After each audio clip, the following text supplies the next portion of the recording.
Stampers, Deb Valder here. How are you today? I'm a Stampin' Up! Demonstrator and I'm going to show you how to do these little bags. I used these for my team meeting on Sunday at the Oscar party. Each one of them went home with a swag bag and it's filled with glitter and glitz and gold and silver. They really liked them, I think. I needed something fast because I needed to make 40 of them, and so I did like you always do. I went on Google and I just Googled a Stampin' Up! Envelope punch board bag, and I came up with a gal named Samantha Donald, and she did a wonderful job with this on YouTube. So let me show you how I did it. It's just fast because, like I said, I needed to do 40 of them, so it's fast and it's a lot of fun. You're going to start out with a piece of 12 by 12 paper and your envelope punch board. So I have my envelope punch board and my 12 by 12 paper.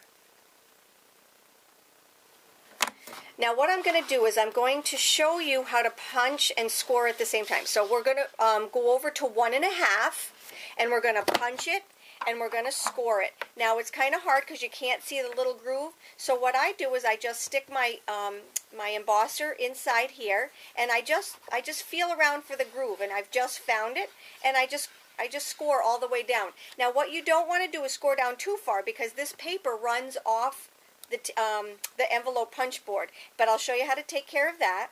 We're going to take and we're going to turn it now to 3, and we're going to punch and score. And we're going to score or turn it 90 degrees again, and we're going to go to 1.5. You see the pattern? 1.5, 3, 1.5, 3, and we're going to turn it, and we're going to go to 3, and we're going to punch, and we're going to score. And like I said, I just kind of wiggle it around until I find that mark, being careful not to go off the edge of your punch board. Now what we need to do is to make the other punches and scores. So what I did was I just flipped it over.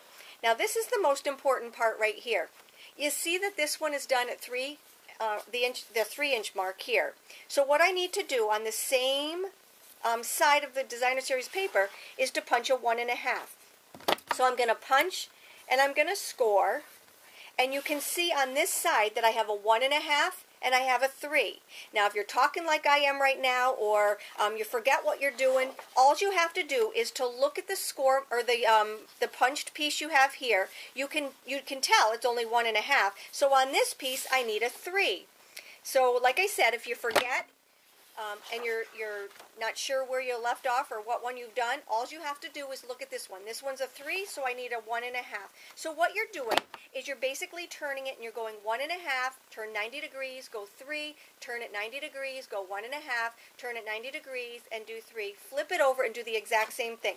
So on each side, you're going to have a 1.5-inch punch, and you're going to have a 3-inch punch, and you're going to score each one of them. And what that does, I don't know if you can see this or not, but it actually brings the score lines together. So the next thing that we need to do is we need to start folding our creases that we just made. So the first thing that I like to do is to take my punch board and attach these little marks right here, or these little flaps, because these are going to be the fold over flaps. So now what we're going to do is we're going to take and we're going to line up this little mark right here with the gully. And what you're going to do is just take your scoring tool and just go up. You're going to turn it. You're going to do it on the small side. Just line up this little divot right here and just lightly score. You want to be careful because this is Designer Series paper and it will rip. When I did this in my envelope punch board class, I ended up having a lot of the guests rip their paper because they were just scoring it too hard. And then we're just going to take and we're going to do the last one right here. Now what we're going to do is we're going to bring all of our folds together. So I'm going to take this one right here. I start doing my little flaps first, and I just want to fold it over on the score mark. Now I'm a big user of a bone folder, but you don't need a bone folder when you have your punch board because we have the one that's in the automatic punch board. We're going to take and we're going to turn this, and we're going to fold it and crease, and you're going to do that all the way around. After you have those done, we need to connect these score lines so that we can have we can start making our box. Okay? So now what we're going to do is we're going to take and we're going to fold these score lines. So you want to fold the two smaller ones here and here, and then you want to fold the two larger ones. The next step is to take, and we need to do some cutting. So after you've got all your folds in there nice and crisp, we're going to start to do our cuts. And that is so that our box folds up very nicely. Now what you want to do is you want to look for the long skinny strip. What you're going to do is you're going to take where this little hump is right here, where this divot is to make the, where you see the little small tab, and you see this little divot right here where it kind of rounds out. We're going to take and we're going to start cutting just a straight line down until you get to this score mark right here. So we're just going to take, it doesn't have to be pretty because this is going to be covered. It's going to be the inside of our box. You're also going to do it on this side. Let me just show you. You're going to do it on this side and go all the way down to that fold. All right. Now what we have here is our little skinny side right here. We have two cuts right here. Okay? We're going to turn it around and do the exact same thing on this side. We're going to take and we're going to cut all the way down. Like I said, it doesn't have to be pretty on this one. And cut all the way down. Okay, we've got our first set of cuts. Now we need to cut off this little triangle piece right here. So this is the piece that we're going to cut off. Now, when you cut it off, I want you to go through the cut and onto the score mark. And that's so that this piece can lift up. Let me show you what I mean. You're going to very carefully, because this is the part that is going to show. So you want to make it as pretty as you can. I'm showing you this side because we can see the score marks a little bit better. And you do want to get this as straight as you can. So what I do is I just start right here and I just cut all the way down, and see how I cut through this little triangle? We're going to take the triangle off, and now you have a piece that can be folded in. You have a piece that can be folded in for your box. We're going to do the same thing on this side. We're going to cut all the way down. Whoops, this one goes right on the line. Being very careful to go nice and straight. Take your time. Cut all the way through, down to this score line. And your triangle falls right off. You're going to do the same thing on this side. Okay? Now, once you have that done, you have a piece that looks like this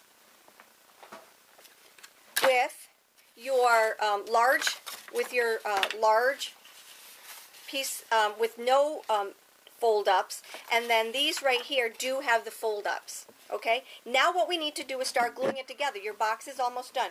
But the first thing that I did was I took one of my large tabs and I just rounded the corner with my envelope punch board right here. So I just rounded the corner right here, and that way there we've got a nice flap opening. If you look at my two samples, I wanted to show you them.